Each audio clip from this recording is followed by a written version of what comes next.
Shoutout nga pala kay Eman Cuevo. Shoutout din kay Jonas Cuevo. Shoutout kay Alex Antonio. Shoutout kay Maher Abangon. Shoutout din kay Sam Lester Delpin. Shoutout kay Miss May. Shoutout kay Martin Rivera. Shoutout din kay Bong Makiran. Maraming salamat sa lahat ng mga sumusuporta sa atin. Shoutout sa inyo lahat.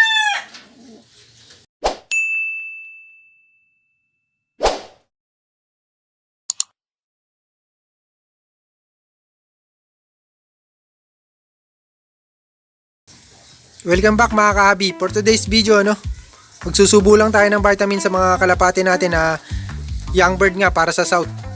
So mag-update muna tayo dito sa dalawa natin na pinampuling kanina. So ito nga si Baliling, kung nakikita nyo, nakauwi naman siya. So medyo hindi lang maganda yung nangyari sa pre-pulling nga na ginanap na kanina dahil yung kalapati natin rumonda pa ng rumonda pagka uwi. So ilang minuto rin kaya natalo tayo. So ito naman si Falcon. So bitin na bitin kasi sa lipad tong dalawa nating kalapati, lalo na si Falcon. Napakaaga niyang umuwi. Kaso naunahan pa siyang bumaba ni Baliling. Ayan. Nakikita nyo, nakahiwalay na rin yung anak ni Baliling. Ay ni ni Falcon. So ayan niya. So inawat na rin natin para nga sa sa mag-iitlog na kasi tong kalapati natin na si Falcon, Ayan, kung mapapansin nyo. So ngayong araw mag-iitlog na yan.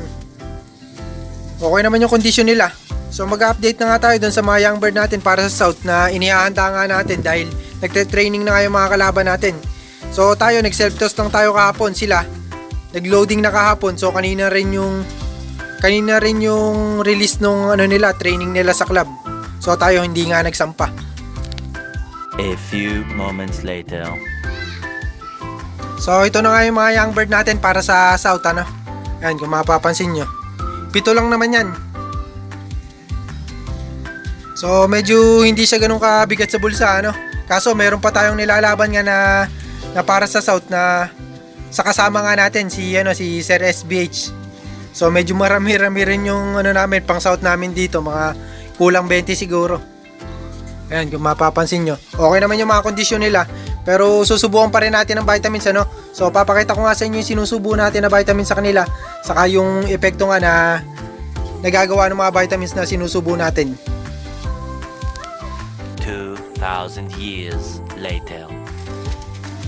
Bali, inihanda ko na nga yung mga vitamins natin na isusubo sa kanila, So ayan, kung mapapansin nyo. Tapos ito yung isa nating vitamins, inihati natin sa dalawa.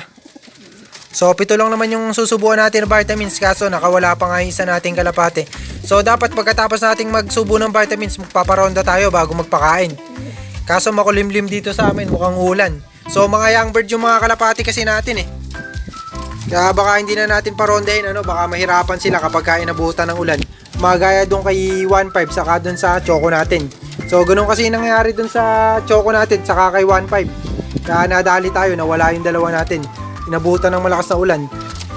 Ito naman, ang ginagamit namin dito, pang pang sieve nung mga pagkain, pang linis. Para matanggal yung mga alipugpug, yung mga parang alikabok. So, ayan yung mga young bird natin, So, 6 tong nandito, yung isa nakawala. So, mamaya na lang natin yung susubuan ng vitamins. So, ito yung una nating kalapati na susubuan,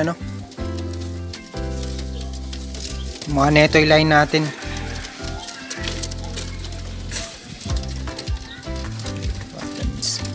Calcium, multivitamins, saka vitamin B. So nahulog pa yung isa nating vitamin B, So ngayon wala pang race, nagsusubo na tayo ng vitamins na ito. Kaso once a week lang tayo nagsusubo. So yung mga calcium lactate naman, depende kasi sa sa dosage, saka sa multivitamins, Kahit naman na sobra, yung pagbibigay nyo na sobra, makakasama sa kalapati natin. Kaso yung mga ganitong vitamins nga, hindi naman siya ganun kahit na masobrahan sila. Hanggang sa magtai lang yung kalapati natin. Pero pagka sa race kasi, masama rin na nagtatai yung kalapati natin. Bababa rin yung kondisyon ng kalapati natin. So kailangan sakto lang. Katulad nitong ginagawa natin, since wala pa namang race, puro ganyan lang muna. Hinati pa natin, pati yung vitamin B natin, hinati natin sa dalawa. So, ito yung una natin. Ayan, kung mapapansin nyo. So, kukunin natin yung kapatid niya. So, para hindi tayo magulo. Dapat inaalam din natin yung susubuan natin, lalo na dun sa mga maraming kalapate na sinusubuan. So, ayan. Sabay-sabay kong subo to, ano? So, hindi naman kasi, hindi porki magkaiba tayo ng sistema na ginagawa, no? So, mali na yung sa akin. Hindi pwedeng kayo naman din ang mali. So, sa pagsusubo ng vitamins, ano? Talaga nagkakaiba-iba dito. Depende sa sistema na ginagawa nyo, eh. Kaya dapat, inaalam nyo rin yung kondisyon ng kalapate nyo kung ano nga ba yung mas tama na sistema sa pagsusubo ng vitamins. So, ito nga yung sistema na ginagawa ko, no? So, once a week lang ako nagbibigay kapag hindi pa tayo nagbabatak ng lipad ng kalapate. So, kapag madalas tayo magpalipad ng kalapate, kahit araw-arawin nyo yan, kasi mahina lang naman yung dosage ng mga vitamins na to, no? So, ayan, kung mapapansin nyo, ganyan lang yan. So, ito naman yung isa nating kalapate. Papakita ko nga sa inyo. So, ayan. So, ganun lang din. Same treatment lahat yan. Yung kalapate natin, basta nagsubo tayo sa isa, lahat na yan susubuan natin. So, sa susunod na araw, papakita ko naman sa inyo yung mga bloodline ng mga kalapate natin para hindi na kayo tanong ng tanong sa akin. So, yung iba kasi na nanonood sa atin, ano ba yung bloodline yan? Lahat ng mga kalapate natin, iniisa-isa. Tinatanong tayo ng bloodline. So, sa susunod na araw, sasabihin ko na rin sa inyo. Pero yung ibang mga nanonood sa atin, siguro sa katagalan na nanonood, alam na rin yung bloodline ng kalapate natin. Ito yung anak ni Balaling, ano? Yan, mapapansin nyo, ganda ng katawan, punong-puno. So, manang-mana kay Balaling. Ganyan din kasi yung katawan ni Balaling. Kaso ngayon, medyo pumayat si Balaling. Tapos yung kapatid niya, yun nga yung nakawala nating kalapate. So, meron kayong makikita na nakahiwalay na to, no? So, Wakamoto to, isusubo natin to dun sa dalawa natin na pinampuling kanina. So, para nga makarecover agad yung dalawa natin. Umaga tapon, sinubuan natin para mabilis na makarecover. Patanggal din ng stress. So, ito naman yung Boroti line natin. So, walang kupas na Boroti line natin, ano? Lalaking ibon. Makikita nyo naman yung katawan, ano? Punong-puno lahat yan. Tapos, ang laki pang ibon. Kaya talagang uwit-uwi na mabilis talaga pagka na-tsambahan nyo yung pag-breed na mabibilis yung ibon nyo pagka ganito kalaki yung ibon.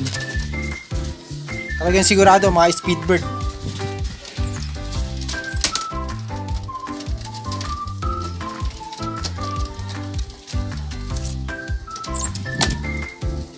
Ito yung huli nating susubuan muna ngayon, ano?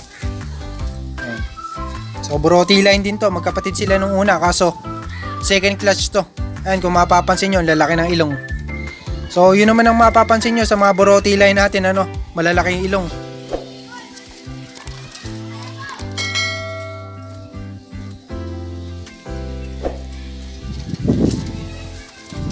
So, itong multivitamin, saka yung calcium lactate natin, siguro makakabili kayo nito sa mga poultry supply.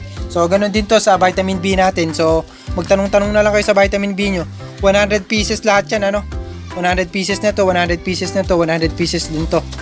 So, yung vitamin B, hinati ko muna sa kalahati, ano? So, sa dalawa. Yan, kung mapapansin nyo. So, para hindi siya ma-overdose o yung masyadong malakasan sa sa vitamins. So, baka kasi magtai yung kalapate natin. So, yung mga side effect lang naman ng mga vitamins, ano? Pagtatae. Tapos, yung isa pa, hindi kumakain. So, yun lang naman ang yung mga side effect niyan.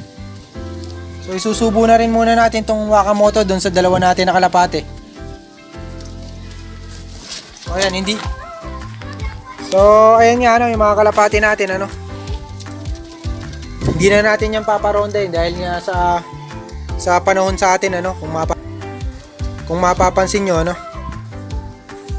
ayan, kung mapapansin nyo, yung weather sa atin, talagang hindi maganda, mukhang ulan. So, wala pang tree 2 lang kasi ano, nagpaparonda na tayo tapos hanggang 3 yun. So, hindi tayo nagpaparonda ng alas 12, no? Madalang yun. So, yung nangyari nga minsan sa kalapate natin na pinaronda natin ng alas 12 tapos alas 2 na nung bumaba. So, yung isa natin na kalapate nag-overfly. First time nila yun. So, ayan, kung mapapansin yung weather sa atin yun, talagang ganyan. So, susubo lang natin yung mga vitamins natin sa Nawakamoto dun sa dalawa natin na kalapate, no? Tapos magpapakain na rin tayo. A few moments later.